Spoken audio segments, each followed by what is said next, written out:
¿Cómo se puede lograr la paz mundial desde la perspectiva de la investigación para la paz? Por Franz Jedlicka. El siguiente texto fue publicado en inglés en www.peace-studies.com y se lee aquí como traducción automática.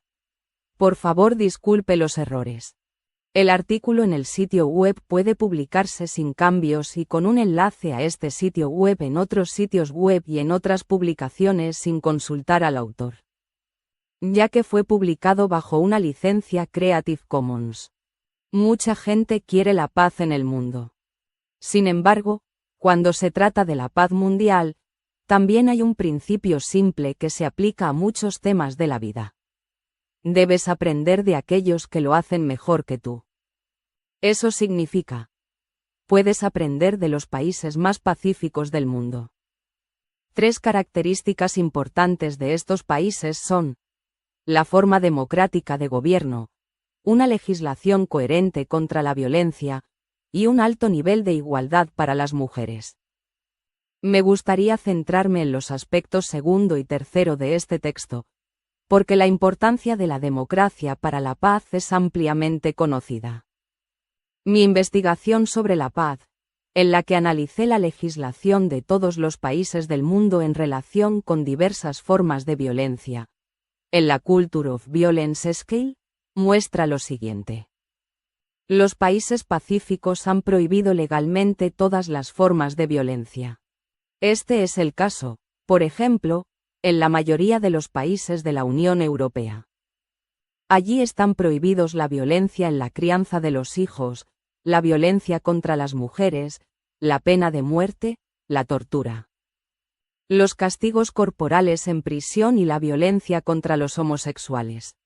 Un gobierno que quiera mostrar a sus ciudadanos que la violencia no es un medio para resolver conflictos en ninguna situación también debe consagrarlo en su legislación.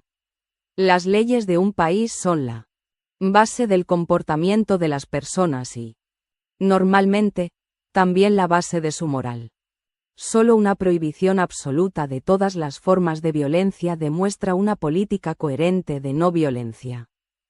Desde la perspectiva de la psicología de la paz, lo más importante es la prohibición de la violencia en la crianza de los hijos. Una infancia no violenta es la base psicológica de una sociedad pacífica. Pero lamentablemente el castigo corporal a los niños actualmente, 2025, solo está prohibido en alrededor de 1/3 de los países del mundo. Los actores políticos que entiendan esto deben actuar lo más rápido posible en esta cuestión, porque se necesitan unos 20 años para que crezca una generación no violenta. Las recomendaciones del sitio web End Corporal Punishment y las publicaciones gratuitas de la estrategia Inspire proporcionan información para una estrategia adecuada. Tanto Estados Unidos como Rusia y otros actores globales probablemente no lograrán una paz duradera mientras se permita la violencia contra los niños allí.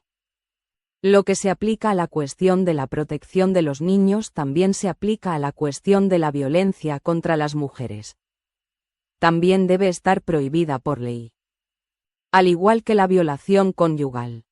¿Cómo puede un país volverse pacífico si ya se permite golpear a mujeres y niños? También existe una interseccionalidad entre la violencia doméstica contra las mujeres y la violencia en la crianza de los hijos. A menudo ocurren juntas. Y muchas personas que experimentaron violencia cuando eran niños o presenciaron violencia en sus padres repiten este comportamiento. Usted ha experimentado con sus propios ojos que la violencia es un medio aceptable de resolución de conflictos. Además de la legislación relativa a las formas de violencia antes mencionadas, la igualdad de derechos de las mujeres también es un importante factor de paz. Cuanto más alto es, más pacífico es un país. Esto también lo ha demostrado estadísticamente, por ejemplo, Valerie Hudson. La falta de igualdad es un signo de violencia estructural, término utilizado por el investigador sobre la paz Johan Galtung. Lo mismo se aplica también a la opresión de los homosexuales y las personas LGBTIQ+. La ONU también ha tenido en cuenta esta idea. En la resolución 1325 del Consejo de Seguridad de la ONU recomienda la participación de las mujeres en los procesos de consolidación de la paz. Por ejemplo, en las negociaciones de paz. Las religiones, por ejemplo las religiones por la paz, solo contribuirán a la paz mundial si apoyan los tres factores mencionados. La forma de gobierno de la democracia. Una prohibición legal consecuente de todas las formas de violencia, empezando por la prohibición de violencia en la crianza de los hijos y prohibición de la violencia contra las mujeres. E igualdad de género. Sin embargo, obstaculizarán la paz mundial si toleran o incluso promueven todas las formas de violencia o discriminación mencionadas hasta ahora.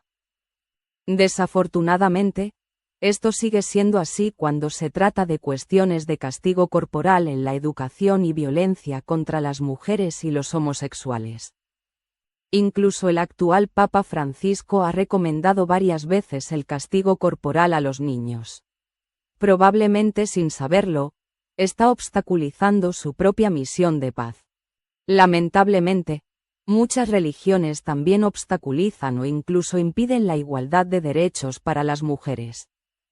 Los líderes religiosos y todos los demás actores políticos que aún no han abordado los efectos negativos de la violencia infantil deberían leer los libros y textos de Alice Miller. Y aquellos que anteriormente han creído que el hombre es fundamentalmente malo y que mediante castigos severos es necesario imponerle el camino correcto debería ser la Declaración de Sevilla sobre la violencia, escrita por destacados psicólogos, que dice lo contrario. El libro, Humankind, de Rutger Bregman también demuestra la tranquilidad inherente a las personas. ¿Qué significa esto para el movimiento por la paz? Significa que manifestarse por la paz en las calles no será suficiente. Los activistas del movimiento por la paz deben defender las democracias, la prohibición legal de todas las formas de violencia y la igualdad de derechos para las mujeres. Esto requerirá un activismo internacional, como el llevado a cabo por Amnistía Internacional. Los hombres en el movimiento por la paz en particular deben hablar claramente a favor de la igualdad de derechos para las mujeres. Por ejemplo, comprometiéndose con la campaña E4She o vistiendo el lazo blanco de la campaña Lazo Blanco, un movimiento global de hombres contra la violencia doméstica. Los factores mencionados también deben tenerse en cuenta en la ayuda al desarrollo y en la política de desarrollo. El concepto Triple Nexus, también conocido como HDP Nexus, ya recomienda que la ayuda al desarrollo y las actividades de ayuda humanitaria se complementen con actividades de consolidación de la paz. Por ejemplo, en la cooperación al desarrollo, ¿podría siempre enfatizarse la importancia de criar a los niños sin violencia? Los periodistas también pueden desempeñar un papel importante en la cuestión de la paz mundial. Siempre debes explicar las conexiones que he enumerado aquí hoy. Cuando se trata de líderes políticos autoritarios cuya experiencia ha demostrado que representan una amenaza para la paz, los periodistas deberían intentar investigar la infancia de estos individuos.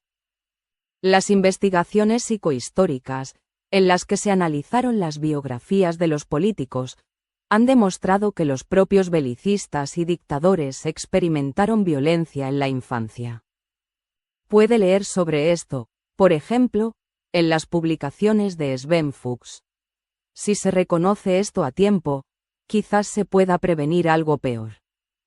Desafortunadamente para Hitler, Putin y muchas otras personas ya era demasiado tarde. En última instancia, también se trata de lo que pueden hacer las personas que actualmente viven en un país lleno de violencia. No será fácil, pero deberían tratar de discutir el trauma social de su país en grupos de autoayuda o círculos de intercambio, para poder superarlo. Debe haber tiempo y espacio en estos grupos para expresar el dolor, pero también debe haber una discusión posterior sobre cómo se puede romper el ciclo de violencia en el futuro. especialmente si este ciclo ya ha comenzado en la propia familia. El término psicológico para esto se llama trauma transgeneracional. También deberían discutirse los orígenes psicológicos del odio. Es comprensible que el odio surja porque uno mismo o su propio país han sido atacados u oprimidos. Pero sería importante reconocer el odio que surge de la violencia o el abandono experimentado en la infancia. Sería igualmente importante reconocer el odio que surge de la envidia o del anhelo, que uno reprime o suprime. El psicólogo Arno Gruen ha escrito textos importantes sobre este tema, y el modelo de padre estricto de George Lakoff también es relevante. Explica por qué a las personas que han tenido una educación estricta les gusta votar a políticos autoritarios. Se estudió hace más de 70 años bajo los términos carácter autoritario y personalidad autoritaria. Pero los países pacíficos también tienen que prestar atención a los acontecimientos negativos que podrían poner en peligro su paz. Un peligro creciente es la violencia cada vez mayor en los medios de comunicación y las redes sociales. Las novelas y series policiales muestran cada vez más violencia detallada. El resultado es una desensibilización de muchas personas. En los informativos parece ser cada vez más frecuente que solo las malas noticias son buenas noticias. Incluso en países pacíficos, se dice a la gente que la violencia es normal, en lugar de informar sobre los factores que fortalecen la paz, la democracia. Las actividades de las asociaciones sociales y de la sociedad civil, las iniciativas educativas, una política social y sanitaria inclusiva, un sistema fiscal compensatorio, etc. Desigualdades excesivas. Y, por supuesto, deberían rechazarse los juegos de ordenador en los que se pueda matar o herir a personas. Por cierto, en su mayoría fueron producidos en un país con una cultura de violencia mayor que la de la Unión Europea. Todos los caminos hacia la paz mundial que he mencionado ciertamente no son estrategias que funcionen rápidamente. Por supuesto, las guerras actuales tienen que ver con negociaciones de paz. Preferiblemente, como ya he explicado, entre mujeres. Los métodos de mediación como la comunicación no violenta y los círculos de empatía también pueden resultar útiles. Pero en mi opinión, cualquiera que luche por una paz mundial sostenible debe prestar atención a todos los puntos que he enumerado aquí, incluso si solo serán efectivos a largo plazo. Y cualquiera que verdaderamente persiga la paz como su principal objetivo como político debería seguir el ejemplo de los países más pacíficos del mundo.